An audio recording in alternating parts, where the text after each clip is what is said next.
Hello, this is Chris Heasley with the Chris Heasley Show, and on today's show we're going to give the full update on the city of Sugar Land, Texas. And in studio today we are delighted to have the mayor of Sugar Land, Carol McCutcheon. Carol, how are you doing today? I'm doing great. Thank you so much for having me, Chris. Great. I'm really glad to hear about everything with your mayorship. You know, we interviewed you right when you were going into the office, and I think that you didn't really know everything that would be in front of you, but I think that from everything that we're seeing, it's been a pleasant surprise. It's been more than a job, it's been an experience. That's what it seems like. I think you're really enjoying the position. That's just what I get. Am I getting it right, or what? Oh, Tell me yeah, what the truth is. I really love being mayor, and it's just so exciting to be the mayor of Sugar Land because we have so many exciting things going on. You know, really, every day I appreciate Sugar Land more. And I think it's because I never really took stock in Sugar Land. You know, I moved here maybe 10 years ago, and I never really appreciated it. But over time, I've really come to appreciate and love this city.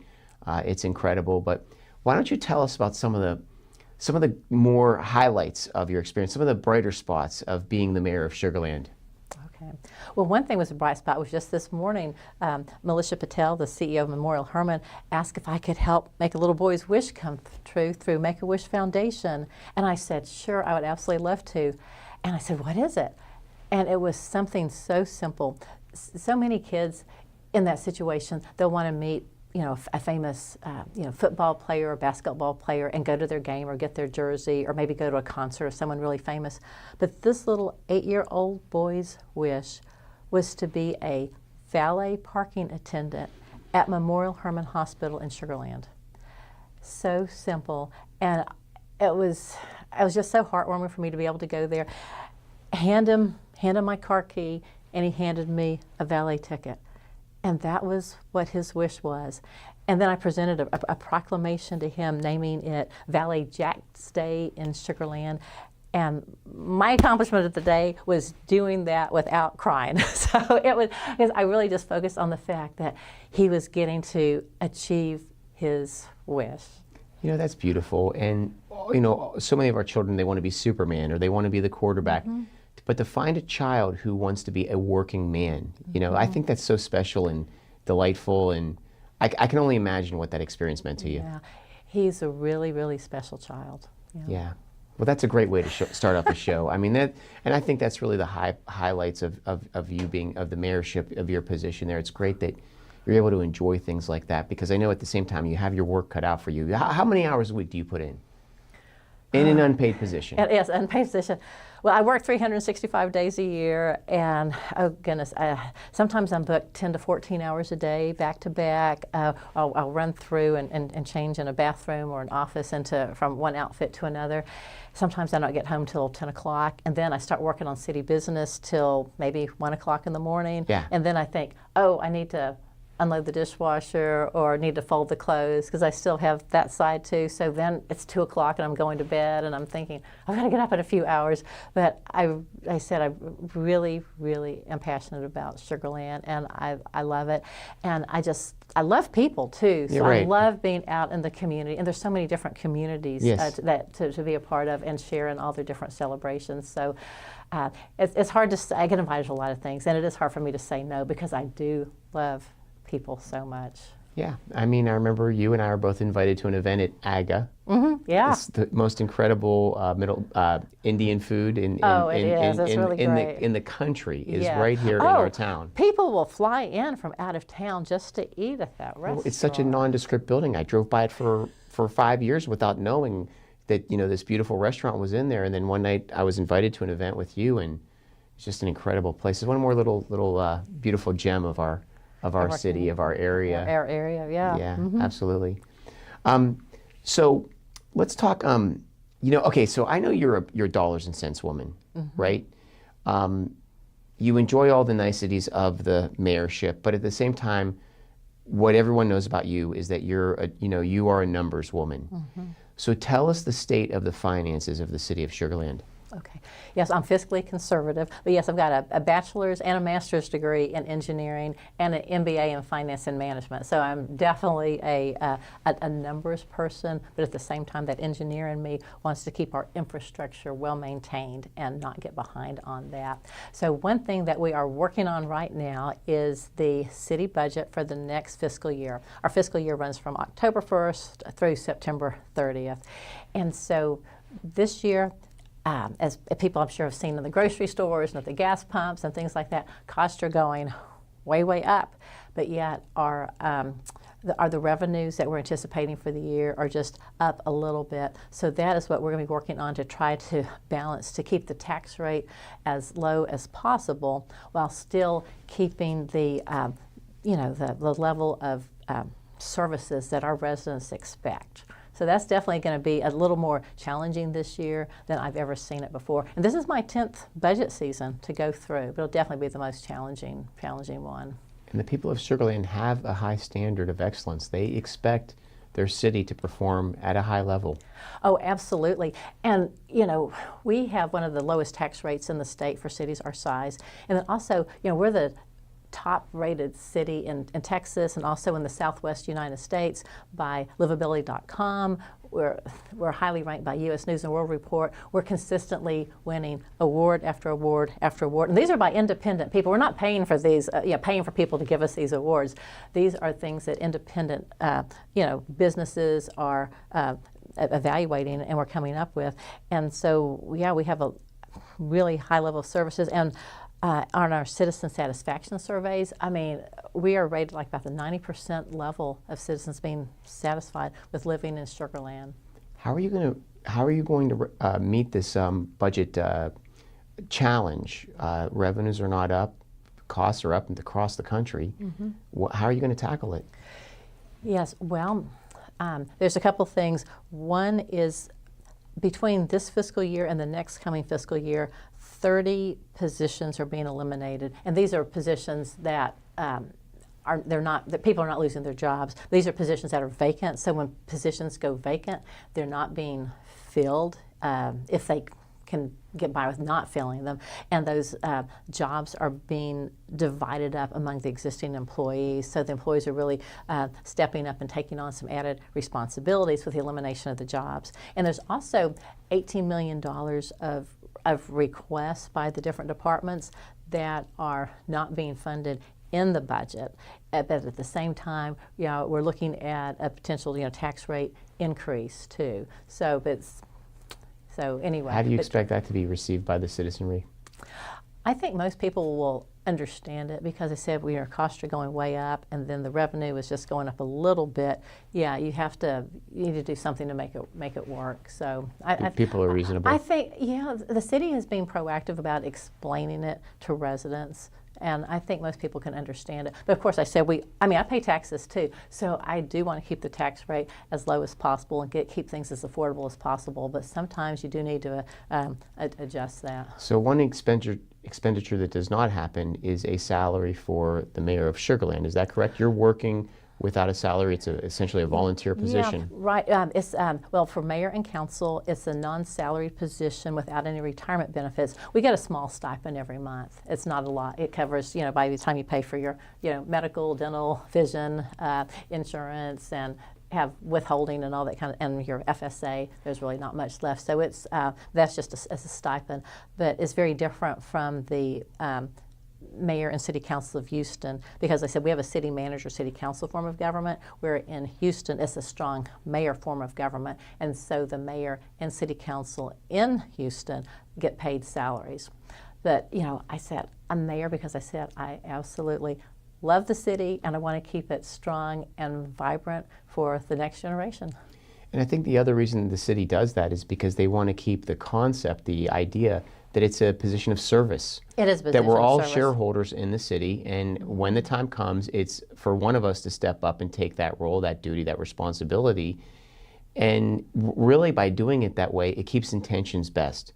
Because the issue, what happens with cities is when the dollars start rolling, the budgets start growing, and then the opportunities start coming to the community jar, and looking to profit at the expense of the taxpayer. So I really like that concept that Sugar Land is attempting to keep the city small and simple.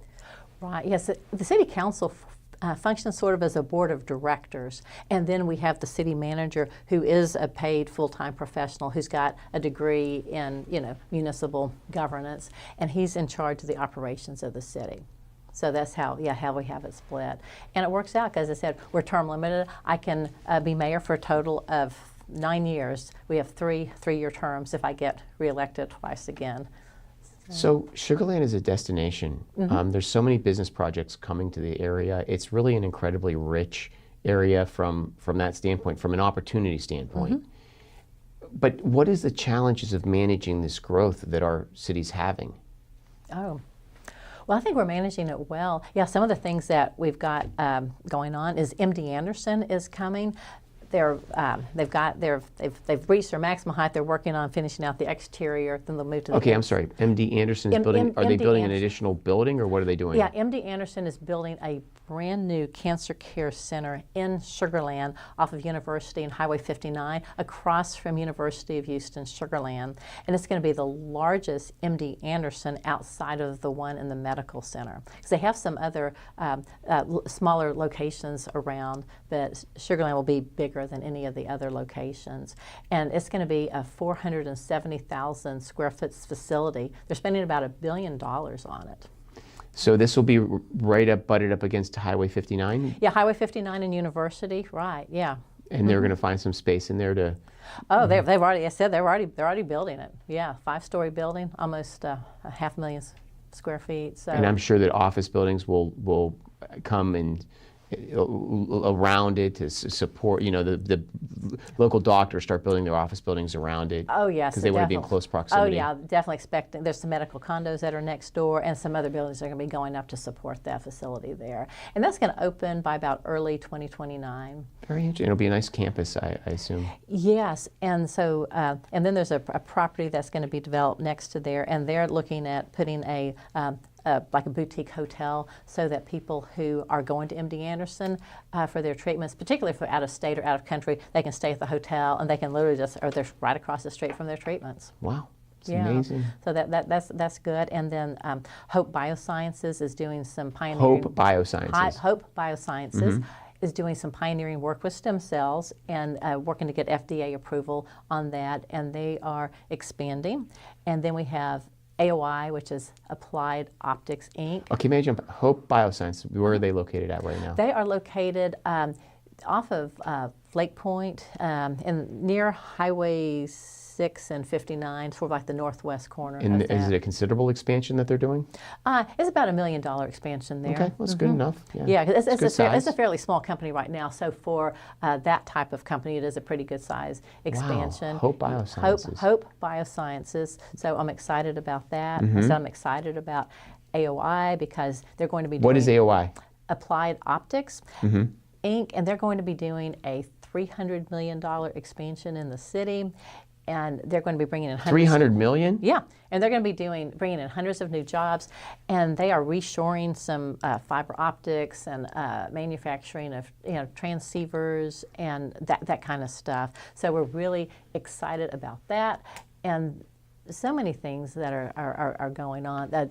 A pharmaceutical manufacturing company that does specialty pharmaceuticals is going to be breaking ground on a manufacturing plant in Sugar Land, and people are just, companies are coming in. So, and that's great because when you have the businesses coming in, that helps keep the residential tax, supports the tax base, helps keep the residential tax rate down. And these are American success stories. These stories you're telling, and we have so much going on in Sugar Land. I think the residents often don't really take notice of these developments. But if they were in any other city, if it was in Beaumont or a city like that, it would be the biggest news in a small town. So that's a wonderful development. These are wonderful developments. And we're going to be breaking ground on our new animal shelter at the end of the year. So I'm really happy about that. Yeah, I know, and we're waiting to get to the good part of the interview, which is this is part one of the good part. I know what part two is. Please tell me about this. Yes, well, our current animal shelter is outdated, and also they've changed some, I guess, guidelines on cage sizes. So we're going to be spending about $20 million on a new animal shelter, and it's going to be near Highway 90 and Highway 6, that southeast corner. And that is really exciting because they're going to be having larger cage sizes and just a much better environment for the animals, and a great opportunity for people to come and adopt pets and be able to do more things at the new animal shelter than we can do with the current one. What type of animals will it be housing? It's dogs and cats. Mm-hmm. And what is the state of our home? I don't know what the word is. Our I want to say homeless cats and dogs. Yeah. In the city, do you know what it is? Well, yeah, our animal shelter does a wonderful job. But after COVID, a lot of people got pets during COVID, and then afterwards, when they went back to work, then some people unfortunately just released their dogs and cats just on the streets. And I think some people maybe came in from outside Sugar Land and released them there. And there's some people who, with their job situations, maybe has a pet that needs medical treatment and they can't afford it, and they might just release them and stuff too. So we take in the cats and dogs that have been found, and try to give them a temporary home until they can get a permanent new home. So. Well, I may be in the market for a new dog here in the next couple of months. I want one that doesn't chew shoes and is house trained, but it's down the road. Well, okay, but so that's fine. Just don't get a puppy. Puppies are so beautiful, though. Oh, they are. We got a new puppy last year, and unfortunately, we've lost a number of pairs of shoes to the puppy. So, but she's about out of that stage. But it's pretty bad. I love my shoes. I'll have a heart attack if the dog takes my shoes. Yeah. And the awesome. I know what part two of is. Okay. Go ahead. What were you going to say? Oh, and the last week we had a groundbreaking for a Sugar Land trail. The Sugar Land hike and bike trail. And it's going to be a 3.5 mile, 10-foot wide trail that starts there at Highway 90, and then it actually ends. It crosses actually under 59, and then it ends at Lexington.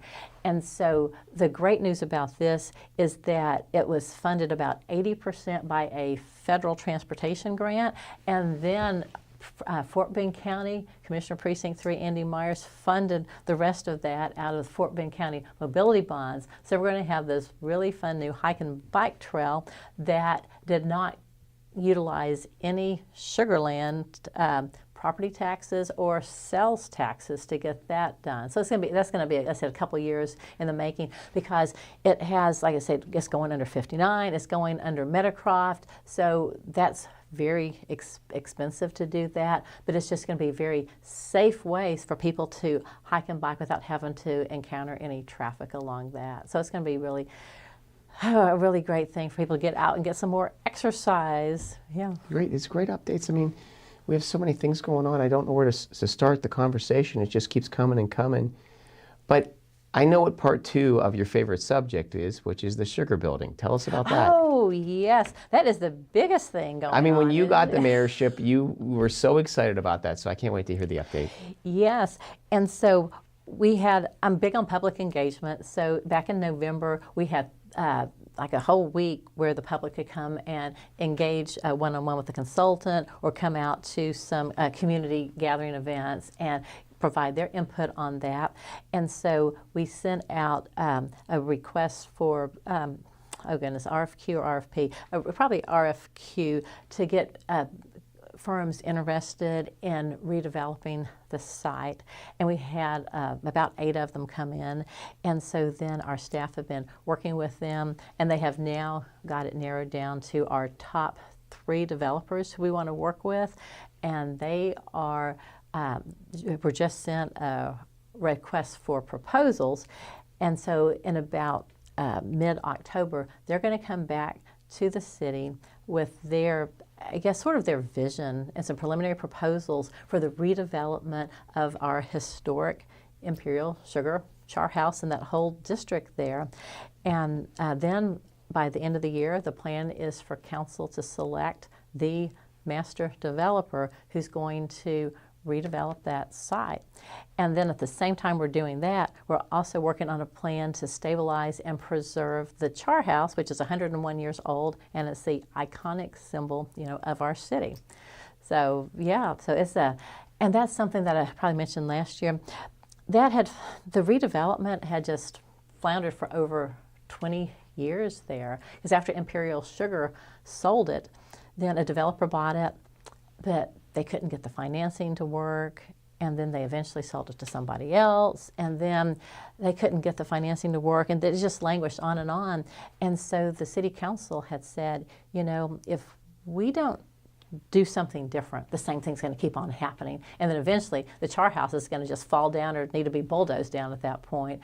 So we made a decision to step in and purchase the tracts of land that were owned by two different entities, and combine that, and I said, and put this plan together, and using sales tax dollars to fund it. And it's going to be a long-term project, and I don't know what it's going to look like yet, but we're going to work through that project next year to see what it's going to look like. But it's going to be a really great place for residents just to come and congregate. And I'm sure there'll be some fun, restaurants and activities. There'll probably be some, commercial aspects and stuff too, maybe some housing. I can't wait. But so, this time next year we'll have a lot better idea of what it's going to look like. So it's such an exciting time to be in Sugar Land. It's a really exciting time to be in Sugar Land. Yep. Yeah.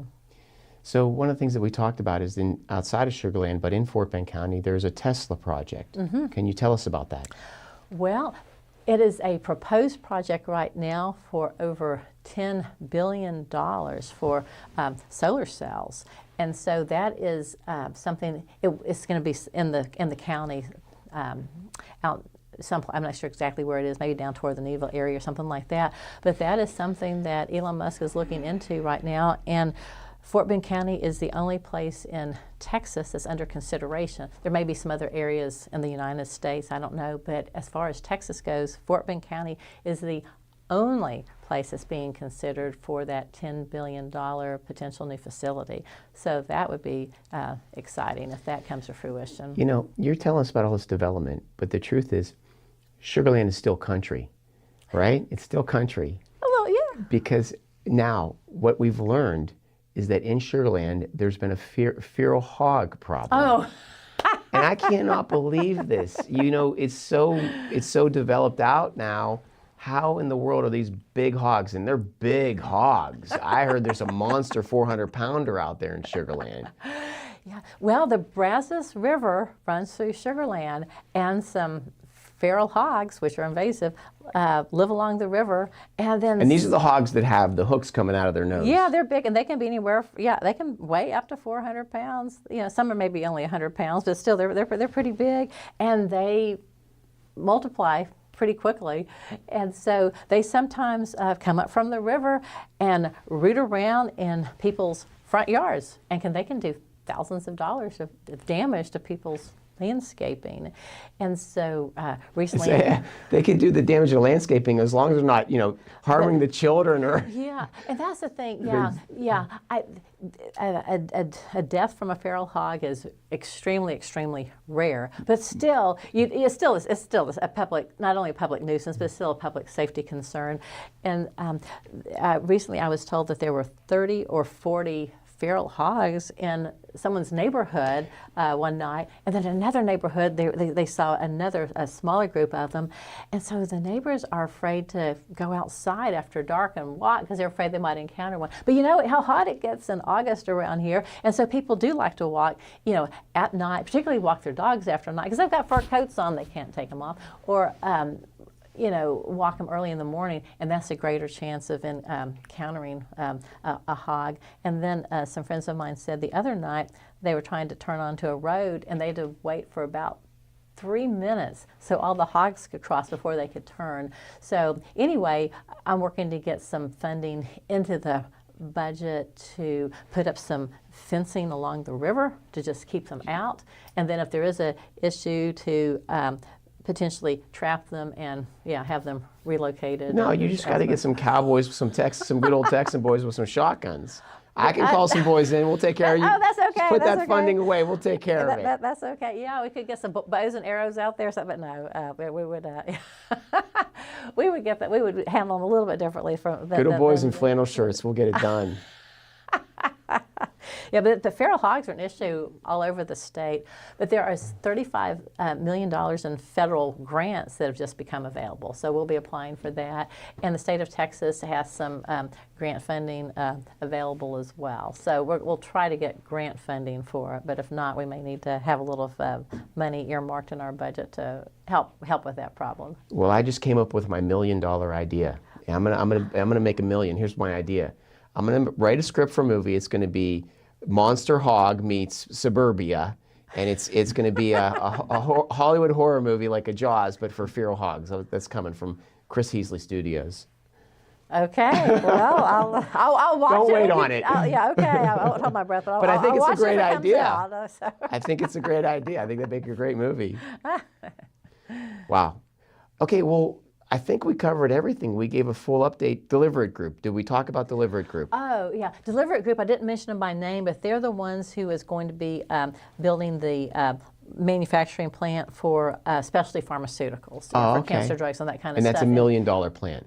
Oh no, that's the $1 million is the expansion of Hope Biosciences. Oh, goodness. But they're going to be quite a bit. There's going to be quite a bit more money than that. $300 million.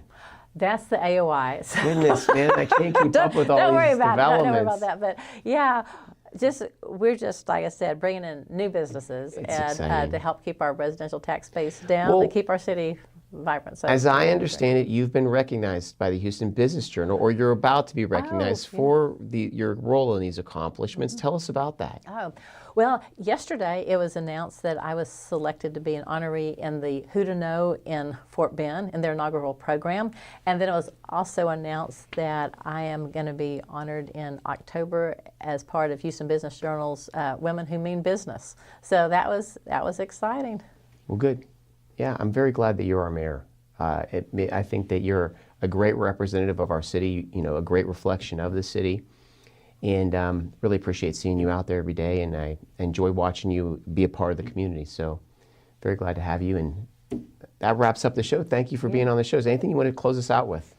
No, I said I love Sugar Land. My husband and I have lived there since 1993, and we just plan to continue to live there because it's just a really, really special place to be, and the people make it particularly special. But anyways, great to see you, and thank you again for having me on the show. Really appreciate it. Great, and thank you for coming back. So, this is Chris Heasley with The Chris Heasley Show, and we will be back next week with one more hot topic. Have a great week.